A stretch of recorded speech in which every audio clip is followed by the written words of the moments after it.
नमस्कार किसान भाइयों, स्वागत है आपका एक बार फिर से। किसान भाइयों, ट्रंच विधि हो, रिंग पिट विधि हो या कोई भी या 28 इंच का गन्ना हो, एक उन्नत फसल कैसे ली जाए, क्या खाद हम उसमें डाल लें ताकि हमारे जो हमारी जो फसल है उसका सर्वांगीण विकास हो सके। किसान भाइयों, केवल डीएपी और यूरिया डालने से या केवल पोटाश डालने से, 3 खाद देने से अगर हम सोचें कि हमारी जो प्रोडक्शन है, हमारा जो उत्पादन है वो 125 तक चला जाए, ऐसा नहीं होगा। क्योंकि हमारी ज़मीन में अब सूक्ष्म पोषक तत्वों की बहुत कमी हो चुकी है, तो हमें सारी की सारी खादों का प्रयोग थोड़ा थोड़ा करना पड़ेगा। और आज हम इस वीडियो में सारा डिस्कस करेंगे कि शुरू से लेके और आखिर तक हमें क्या क्या सावधानी रखनी चाहिए ताकि हमें 100+ गन्ना मिल सके, एक उन्नत उत्पादन हम अपने खेत से निकाल सकें। तो किसान साथियों, वो चाहे सागरिका हो, ट्राइकोडर्मा हो, सिंगल सुपर फास्फेट हो, यूरिया हो, एमओपी हो, या फिर कैल्शियम नाइट्रेट हो, या फिर ह्यूमिक एसिड हो, फल्विक एसिड हो, या दवाई हो फिप्रोनिल वगैरह या कोरोजन वगैरह, आज मैं शुरू से और आखिर तक इन चीज़ों को हम समझने की कोशिश करेंगे कि गन्ने में हमें क्या क्या खाद देनी चाहिए और कब देनी चाहिए और किस तरीके से देनी चाहिए किसान साथियों, ताकि हमारा गन्ना 125 तक जरूर निकल सके। तो किसान भाइयों, शुरुआत हम सागरिका से करते हैं। बुआई के बाद या बुआई के समय, किसान भाइयों बुआई के समय से ही हम बात करते हैं, जब हम अपने खेत की तैयारी करते हैं तो 10 किलोग्राम सागरिका, 2 किलोग्राम ट्राइकोडर्मा हमें चाहिए होगी एक अच्छा उत्पादन के लिए। सिंगल सुपर फास्फेट अगर आप डालते हैं, आप डीएपी का प्रयोग नहीं करते, सिंगल सुपर फास्फेट डालते हैं तो कम से कम 2 बैग। Urea 50 kilogram. एमओपी जो हमारा म्यूरेट ऑफ पोटाश है, पोटाश की मात्रा भी हमें 1 एकड़ में 50 किलोग्राम, और कैल्शियम नाइट्रेट भी हमें 25 किलोग्राम जरूर चाहिए होगा, जरूर। तब जाके हमारी जो नीड है गन्ने के खेत की वो पूरी होती है किसान साथियों। और उसमें ह्यूमिक एसिड और फल्विक एसिड का भी प्रयोग हमें जरूर करना चाहिए, क्योंकि ह्यूमिक एसिड से हमारा जड़ों का विस्तार होता है, हमारे खेत में जो है नमी बनी रहती है, हरापन आता है गन्ने पे बहुत ज़्यादा। तो किसान साथियों, ये कैसे कैसे काम करती हैं सारी चीज़ें, और ये जो मैंने आपको सारी चीज़ बताई है ये 1 एकड़ के लिए है। 1 एकड़ में हमें किस किस तरह इसका इस्तेमाल अब करना है, अब हमें ये बात करनी है। तो किसान साथियों, जब हम अपने खेत की तैयारी करें तो उसी में ही, खेत की तैयारी में ही 10 किलोग्राम दानेदार सागरिका हमें डाल देनी चाहिए। सिंगल सुपर फास्फेट खेत की तैयारी पे ही हमें 2 बैग डाल देने चाहिए। और एमओपी 50 किलोग्राम हमें खेत की तैयारी प्रति एकड़, जब हम खेत की तैयारी करते हैं तो प्रति एकड़ के हिसाब से हमें डाल देनी चाहिए। और कैल्शियम नाइट्रेट भी हमें 25 किलोग्राम का 1 बैग अपने खेत की तैयारी पे ही डाल देना चाहिए।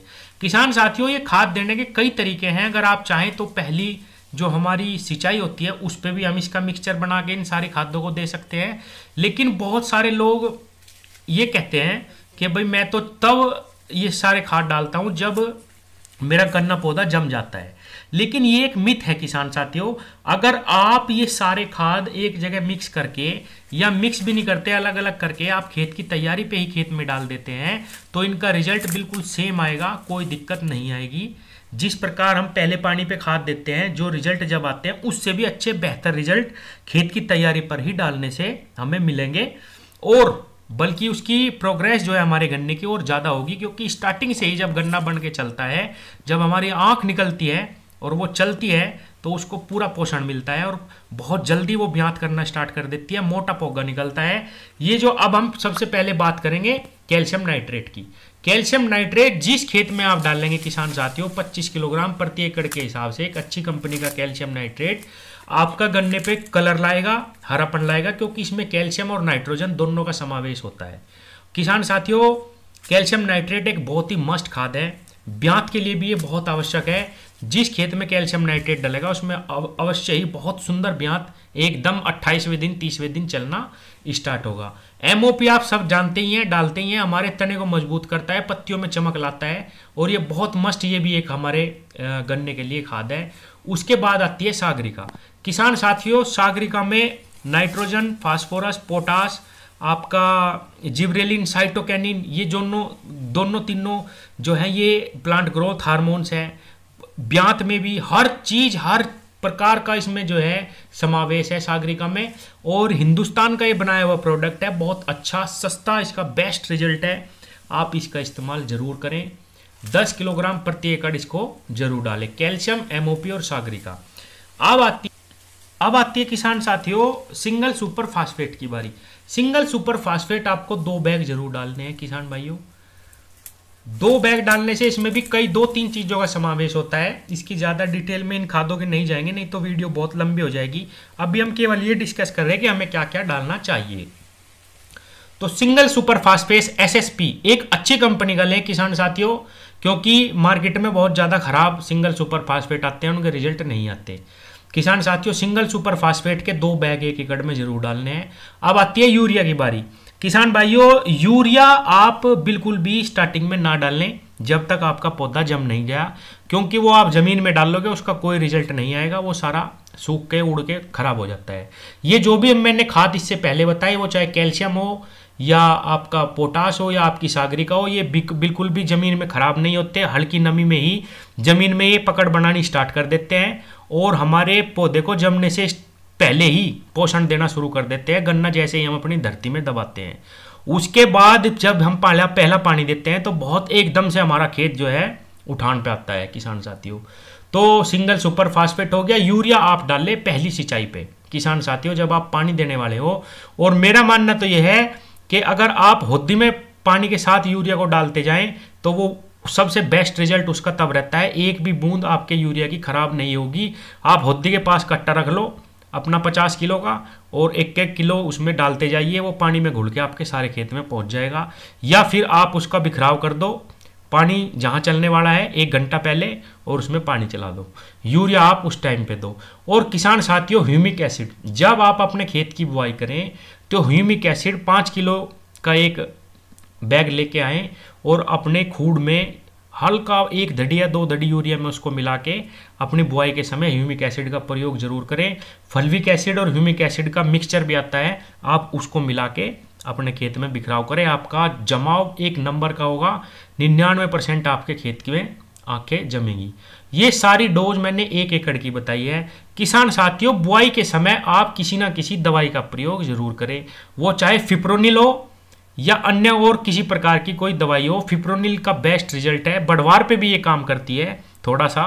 तो किसान साथियों 10 किलो फिप्रोनिल आप बुआई के समय ही इस्तेमाल करें 1 एकड़ में। आपके गन्ने में 2 महीने तक कोई दिक्कत नहीं आएगी। दूसरी पानी पे आप क्रोजन लगा देना, किसी भी प्रकार का रोग उसमें नहीं आएगा। अब जब आपका गन्ना जून तक पहुंच जाता है तो पोक्का बोइंग लगने के बहुत ज़्यादा चांसेस रहते हैं। पोक्का बोइंग के लिए बेवेस्टीन से बेहतरीन दवाई कोई नहीं है किसान साथियों। आप बेवेस्टीन का 15 दिन के अंतराल पे 2 बार स्प्रे कर दीजिए, आपके खेत में पोक्का बोइंग बिल्कुल भी नहीं आएगा। मान लीजिए आज आपने दवाई करी तो 15 दिन बाद बिना सोचे समझे 1 बार और बेवेस्टीन का इस्तेमाल आप कर लीजिए। सस्ती दवाई है, बहुत ही बेस्ट इसके रिजल्ट है। तो किसान साथियों पहले बुआई के समय से और आपकी पोक्का बोइंग तक की स्टेज पे मैंने सारी चीजें बता दी, दवाई से लेके खाद तक। ये खाद अगर आप इस्तेमाल करते हैं तो किसान साथियों डेफिनेटली आपका 100+ गन्ना निकलेगा। और जब आप मिट्टी चढ़ाएं तो इससे आधी डोज करके 1 बार और इसी खाद को लगा दीजिए। 2 बार के खाद में ही आपका गन्ना ऊपर तक चला जाएगा, कोई दिक्कत उसमें नहीं आएगी। किसान साथियों बुआई से पहले अगर आप गोबर की थोड़ी खाद का प्रयोग कर ले, आपके पास ज्यादा ना हो, सिर्फ 1 बुग्गी बीघा अगर आप गोबर की खाद लगा ले। गोबर के अंदर बहुत एंजाइम होते हैं, बहुत सारे जीवाणु होते हैं जो हमारी रासायनिक खाद को एक्टिवेट कर देते हैं। जितना हम ये खाद रासायनिक अपने खेत में डालते हैं, अगर आपको इसका बेस्ट रिजल्ट लेना है तो गोबर की खाद का प्रयोग जरूर करें अपने खेत में गन्ना बुआई से पहले अपने खेत की तैयारी पे। आपका जो रसायन है सारे के सारे रासायनिक खाद का रिजल्ट 100% आएगा, वरना धीरे धीरे आपके खेत में ये निश्चल अवस्था में पड़े रहेंगे और बहुत ही ज़्यादा सख्त आपकी ज़मीन हो जाएगी। तो रासायनिक खेती करने के लिए भी गोबर की खाद या इसका सबसे बेस्ट उपाय है, अगर आपके पास गोबर की खाद नहीं है तो आप डीकम्पोजर का प्रयोग करें। चाहे आप जैविक खेती करते हो या रासायनिक खेती करते हो, डीकम्पोजर का प्रयोग करना स्टार्ट कर दीजिए। किसान साथियों जो भी आप खाद डाल लेंगे आधे खाद में ही आपकी जबरदस्त पैदावार होगी। ये जो मैंने खाद बताया इसके बाद आपको खाद डालने की भी आवश्यकता नहीं है अगर आप डीकम्पोजर का प्रयोग करते हैं, क्योंकि ये सारा का सारा 100 का 100% खाद आपके खेत में इस्तेमाल होगा। अगर आप डीकम्पोजर का प्रयोग नहीं करते तो आपके खेत में चाहे वो डीएपी हो या अन्य कोई खाद हो, वो केवल 40% ही हमारे पौधों को मिल पाती है, बाकी की बाकी वहीं पे निश्चल अवस्था में पड़ी रहती है, जब तक हम उसकी बवाई अच्छी तरीके से नहीं करते। बवाई करते रहेंगे थोड़ी थोड़ी मात्रा में पानी के साथ, वो हमारे पौधों को मिलेगी, लेकिन जो इस्तेमाल डीकम्पोजर के बाद हमारे जो है पौधों को उपलब्धता होगी वो इतनी नहीं मिल पाती है वो मात्रा। इसलिए किसान साथियों, अगर आप डीकम्पोजर का प्रयोग रेगुलर भी नहीं करना चाहते तो अपने खेत में 1 से 2 बार 3 बार साल भर में एक खेत में आप करके देखिए, आपकी रासायनिक खाद की मात्रा भी बहुत कम हो जाएगी और आप जैसा गन्ना अपनी इस डोज में लेने वाले हैं उससे तगड़ा गन्ना आपका पैदा होगा। तो किसान साथियों, शुरू से लेकर आखिर तक सारी डोज आपको मैंने आज बता दी। बहुत सुंदर आपका गन्ना 125 के आसपास निकलेगा। आप इस तरीके से इन सारे खादों का प्रयोग करें, क्योंकि हम गन्ने को सबसे ज़्यादा खाद की आवश्यकता पड़ती है। बहुत ही ज़बरदस्त और मजबूत फसल है किसान साथियों। तो मिलते हैं अगली वीडियो में। धन्यवाद।